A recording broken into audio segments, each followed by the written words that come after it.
मेरी भाषा हिंदी भाषा परिवार में आप सभी प्यारे बच्चों का एक बार फिर से स्वागत है। आज की इस वीडियो में हम हल करने वाले हैं हमारी हिंदी की कार्यपत्रिका क्रम संख्या 60A, जो कि आपको मिली है 2 सितंबर 2021 को। कक्षा आपकी है 5वीं। जो भी आपका सेक्शन है आप यहाँ पर लिखेंगे। पाठ्य पुस्तक हमारी रिमझिम है और पाठ हमारा है वे दिन भी क्या दिन थे, जो कि एक बहुत ही अच्छी विज्ञान कथा है जिसके बारे में आप पहले ही पढ़ चुके हैं। विद्यार्थी का नाम, यहाँ पर आपको अपना नाम लिखना है। शिक्षक या शिक्षिका का नाम, यहाँ पर आपको अपने हिंदी के अध्यापक या हिंदी की अध्यापिका का नाम लिखना है। आइए शुरू करते हैं आज की कार्यपत्रिका के प्रश्नों को हल करना। कौन कौन से प्रश्न दिए गए हैं। नमस्ते प्यारे बच्चों, आशा है कि आप स्वस्थ हैं, सुरक्षित हैं और साथ में खुश होकर अपनी पढ़ाई कर रहे हैं। आइए आज हम अपनी पाठ्य पुस्तक का पाठ वे दिन भी क्या दिन थे पढ़ते हैं। नीचे दी गई पंक्तियों को बोलकर पढ़िए। तो यहाँ पाठ में से कुछ पंक्तियां दी गई है, आइए इनको पढ़ लेते हैं। आज रोहित को सचमुच की एक पुस्तक मिली है। वह पुस्तक बहुत पुरानी थी। उस पुस्तक में स्कूल के बारे में लिखा था। पुराने समय की तुलना में अब सब बदल चुका है। अब हर विद्यार्थी के घर में टेलीविजन की तरह एक पर्दा होता है।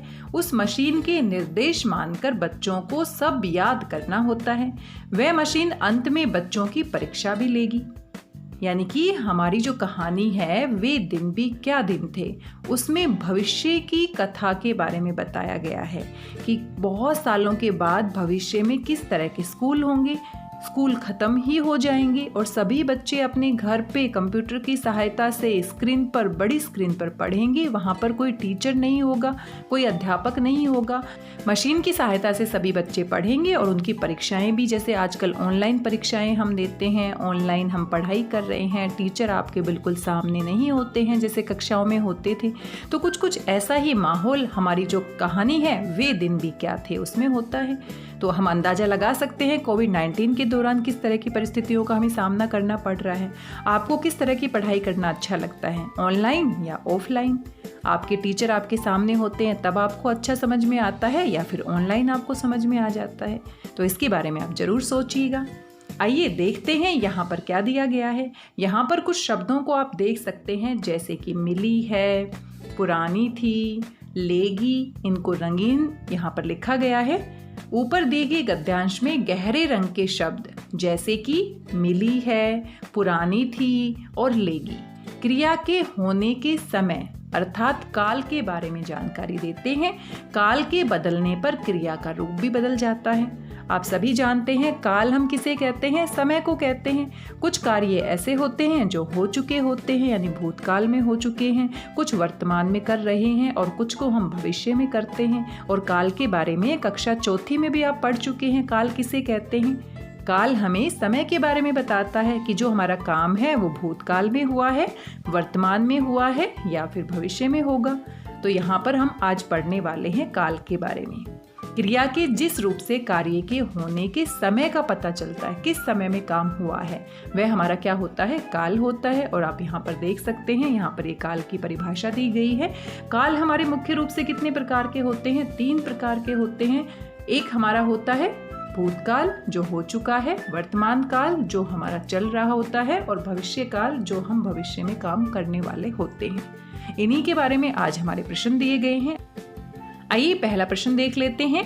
नीचे दी गई तालिका को उदाहरण के अनुसार पूरा कीजिए। तो यहाँ पर एक तालिका आप देख सकते हैं और यहाँ पर आपको ये जो उदाहरण दिए गए हैं इनको पूरा करना है। तो यहाँ पर भूतकाल दिया गया है, वर्तमान काल दिया गया है और भविष्यत काल दिया गया है।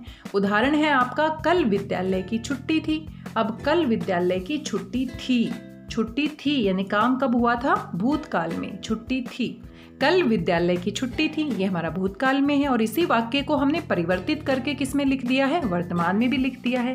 कल की जगह हमने क्या लिख दिया है? आज। और आज लिखने से क्या बन गया है? वर्तमान काल। आज विद्यालय की छुट्टी है तो क्रिया भी बदल गई है। यहाँ पर छुट्टी थी और यहाँ पर क्रिया में क्या परिवर्तन आया है? छुट्टी है, क्योंकि वर्तमान काल की बात कर रहे हैं। परसों विद्यालय की छुट्टी होगी तो यहाँ पर हमने आज और कल के स्थान पर परसों लिख दिया है और छुट्टी होगी। तो इस तरीके से हमने देखा जब हमारा काम हो रहा होता है वर्तमान में या हमारा भूतकाल में या फिर हमारा भविष्यत काल में, तो क्रिया का रूप भी बदल जाता है। यहाँ पर हमने देखा छुट्टी थी यहाँ पर हमने देखा छुट्टी है और यहाँ पर हमने देखा छुट्टी होगी। जैसा काल होता है उसी के अनुसार क्रिया भी क्या हो जाती है, बदल जाती है। तो यहाँ पर दूसरा जो वाक्य है वो वैसे ही हमने पूरा करना है।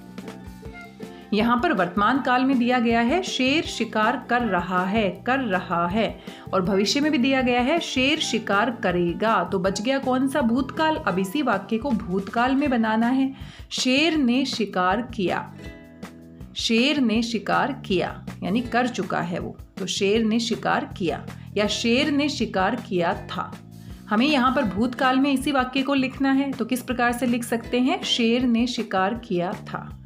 अगला वाक्य है भूतकाल में पहले से लिखा गया है बिल्ली ने चूहा पकड़ा था। यहाँ पर देख सकते हो भूतकाल है, बिल्ली चूहा पकड़ रही है, अभी वर्तमान में कर रही है, और बिल्ली चूहे को पकड़ेगी, बिल्ली चूहे को पकड़ेगी या चूहा पकड़ेगी। तो ये किस में होगा, भविष्यत काल में। तो इस तरीके से इन सभी वाक्यों को हमें पूरा करना है। अगला हमारा वाक्य है अमन सेब लाया। अमन सेब लाया यानी भूतकाल में लाया।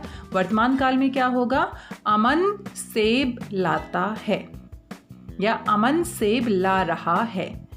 दोनों ही हमारे क्या है, वर्तमान काल में है। और भविष्यत काल में क्या होगा, अमन सेब लाएगा। तो इस तरीके से इस तालिका को हमें क्या करना है, पूरा करना है। आसान सा प्रश्न है, आप इसे पूरा कर लेंगे। आइए दूसरा प्रश्न देख लेते हैं। नीचे दिए गए वाक्यों में काल के भेद बताइए। तो ये बड़ा ही आसान है, आपने वाक्य को पढ़ना है और बताना है वर्तमान काल है, भूतकाल है या भविष्यत काल है। हम कल घूमने जाएंगे यानी कि भविष्यत काल की बात हो रही है, तो क्या लिखेंगे, भविष्यत काल। हाथी पानी पी रहा है यानी वर्तमान में काम हो रहा है, तो ये क्या होगा, वर्तमान काल। और साथ में आप देख सकते हैं एक चित्र भी दिया गया है, और इस तरह की जो हमारे प्रश्न हैं वो बार बार आपसे पूछे जा रहे हैं। आप देख सकते हैं इस चित्र में आपने क्या करना है, समझने के बाद अनुमान लगाकर आपने बातचीत लिखनी है। आओ बातचीत करें। बच्चों, साथ दिए गए चित्र को ध्यान से देखिए, आपको क्या लगता है चित्र में दिख रहे लड़का और लड़की क्या बात कर रही होंगी। अनुमान लगाकर उनके संवाद यानी बातचीत को जोर जोर से बोलना है और अपनी कॉपी में लिखना है। तो यहाँ पर एक बच्चा आप देख सकते हैं, इसके हाथ में मुझे लगता है रंगीन पानी है बाल्टी में। यहाँ पे एक लड़की आप देख सकते हैं, इसके हाथ में पिचकारी है और यहाँ पर रंग है। तो मुझे लगता है किसकी बात हो रही है, होली के त्योहार की बात हो रही है। और होली के त्योहार में किस तरह की बातें हो सकती हैं इन दोनों के बीच में, आप यहाँ पर सोचेंगे और अपनी बातों को आपने अपनी कॉपी में लिखना है। आगे है शिक्षक शिक्षिका के लिए अनुदेश। आप अच्छे से जानते हैं, कार्यपत्रिका के बारे में हम बातचीत कर रहे हैं।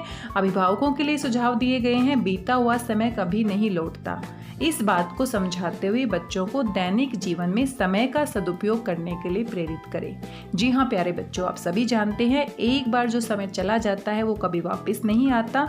मान लीजिए चौथी कक्षा में आपने अच्छे से पढ़ाई नहीं की, तो आप चौथी कक्षा को दोबारा से नहीं ला सकते, लेकिन आप सोचते जरूर होंगे काश हम चौथी कक्षा में इन सभी पाठों को अच्छे से पढ़ते, इन सभी बातों को अच्छे से पढ़ते, तो पांचवी कक्षा में हम और अच्छे से पढ़ सकते हैं।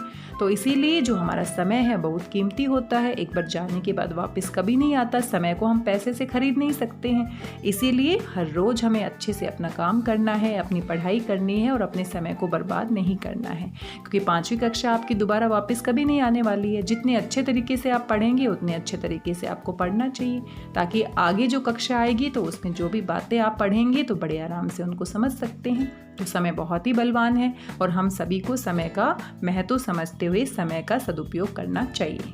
तो बच्चों, आपको कार्यपत्रिका मजेदार लगी ने? अब बताइए कि आज आपने क्या नया सीखा। आज आपने क्या नया सीखा? काल के बारे में हमने पढ़ा, जो कि हम चौथी कक्षा में भी पढ़ चुके हैं। तो हमने देखा कि किस तरह से वाक्यों में क्रिया का परिवर्तन होता है अगर काल वहाँ पर अलग अलग होता है। साथ ही हमें एक चित्र भी दिया गया है, इसकी बातचीत को आपको सोचकर लिखना है। तो बड़ी ही आसान सी कार्यपत्रिका थी और आप अच्छे से जानते हैं कोविड-19 के दौरान अपने हाथों को साबुन और पानी से बार बार धोना है। अभी भी हमने पूरी तरह से जंग नहीं जीती है, अभी लड़ाई बाकी है, अधूरी है, तो हमें लापरवाही नहीं बरतनी है। आज की इस कार्यपत्रिका में बस इतने ही प्रश्न थे, सभी बड़े ही आसान थे। कुल 2 ही प्रश्न हैं जिनको आपने अपनी कॉपी में हल करना है और साथ में इस बातचीत को लिखना है। मिलते हैं अगले वीडियो में एक नई कार्यपत्रिका के साथ। तब तक स्वस्थ रहिए, व्यस्त रहिए, मस्त रहिए, खुश होकर पढ़ते रहिए। मेरी भाषा हिंदी भाषा परिवार के साथ जुड़ने के लिए आप सभी का धन्यवाद, बहुत बहुत धन्यवाद।